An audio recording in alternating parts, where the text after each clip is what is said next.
Hello guys, welcome into another video, but this time we're going to check on a non-standard format, the Pioneer format, which recently has become a weekly event in our local game store from Race Place.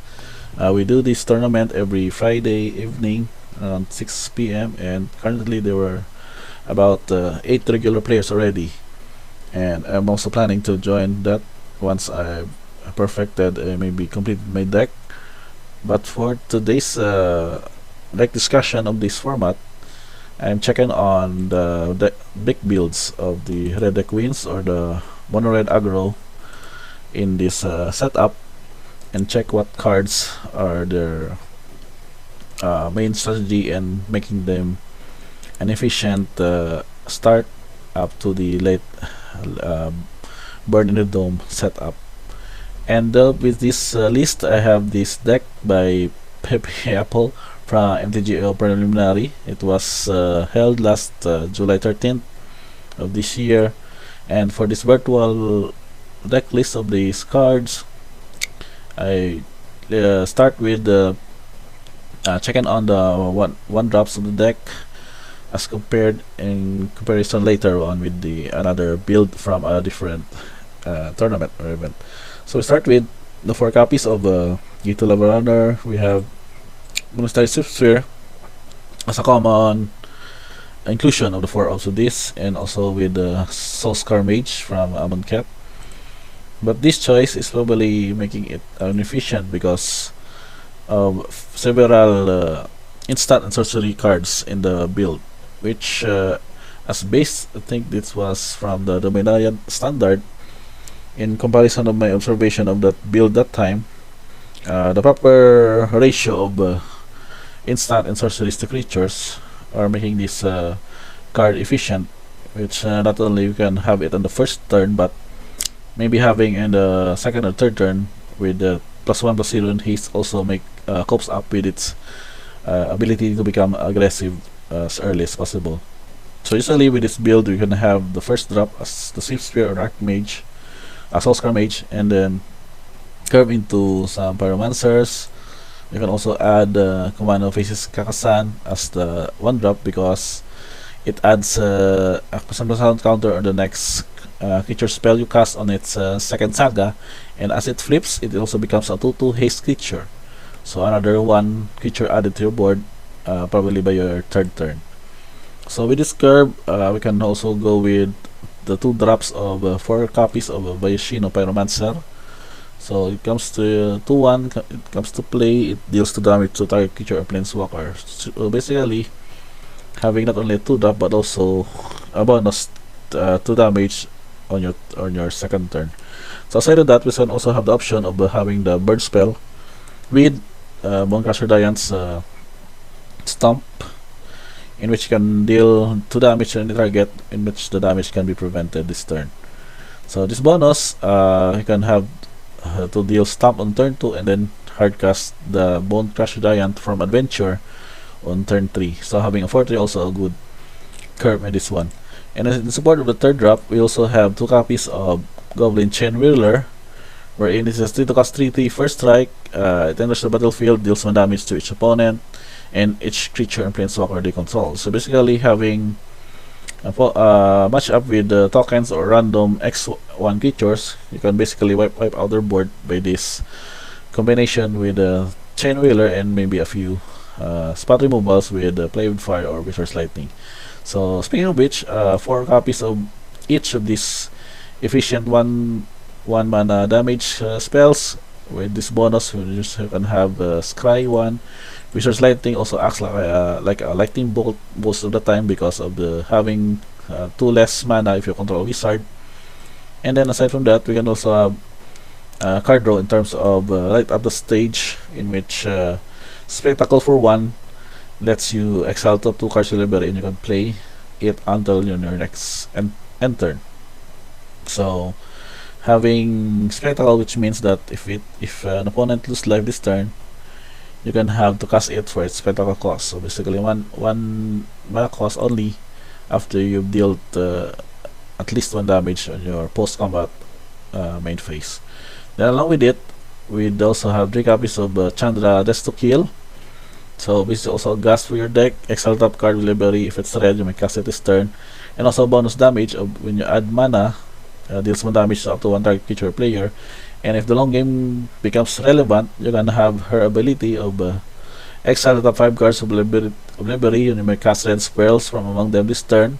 And you also get an emblem wherein whenever you cast a red spell, this emblem deals X damage to the target where X is the amount of mana spent of that spell. So basically, long game can be very goes with the strategy with Chandra's just to kill emblem ability. So along with those setup, we have these cards lined up for the lands. We have 4 Mana of Ruins, which may not giving a desert, but its ability to sacrifice a desert to deal 2 damage to its opponent as a sort of a final damage count, or if needed for a reach for the life total. And then we also have 4 Den of the Bugbear, which is the manland, the sole manland of this build.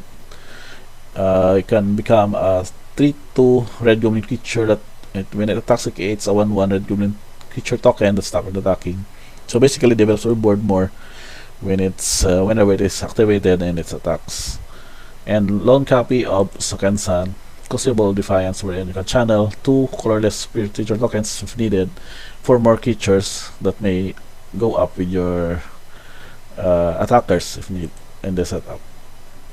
So we might not really dwell on this on the sideboard, but we'll just go with the comparison with another build. We'll check on the Red Deck Wins deck from under the Pioneer setup. That was Pepe Apple. Then we'll go with this build by Bandit Keith in Royal 112. His build though with the variants is he goes with 2 drops of Eidolon of the Great Revels. So 4 copies of these.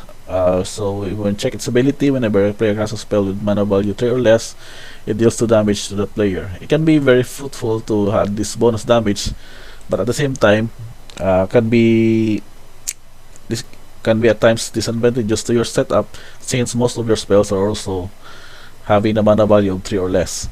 So depending on what the matchup will be, or if you're facing more like against storm decks or multiple copies of blue-red storm, then Eidolon can become a very efficient free damage source for them.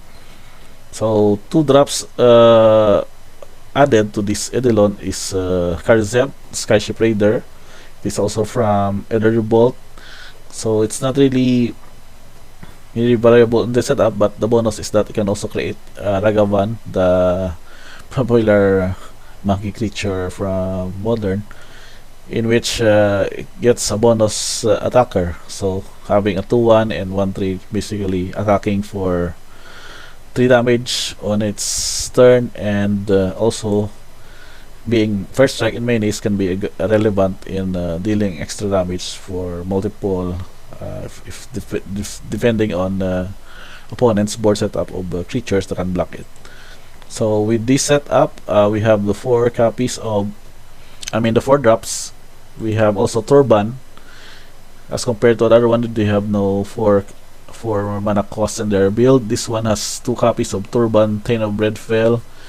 So being the Red Deck build before in Throne of Eldraine Standard, this is also the same setup with their side, but only that it was having only 2 copies on this version because of the variants that is available, given the wide number of sets that is you can use for Pioneer. So its bonus is that if a red source you control will deal damage to an opponent, or a permanent an opponent controls, it deals that much damage plus 2. So you're very efficient in having your play with fires or Spikefield Hazards dealing 2 more damage aside from the usual setup.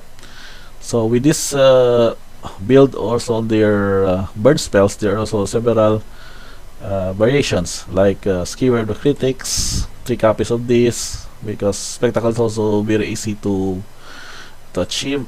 1 copy of Wild Slash is not really that relevant because maybe the damage can be prevented, but since we already have a Bone Crusher Stomp ability to do this damage prevention can be prevented.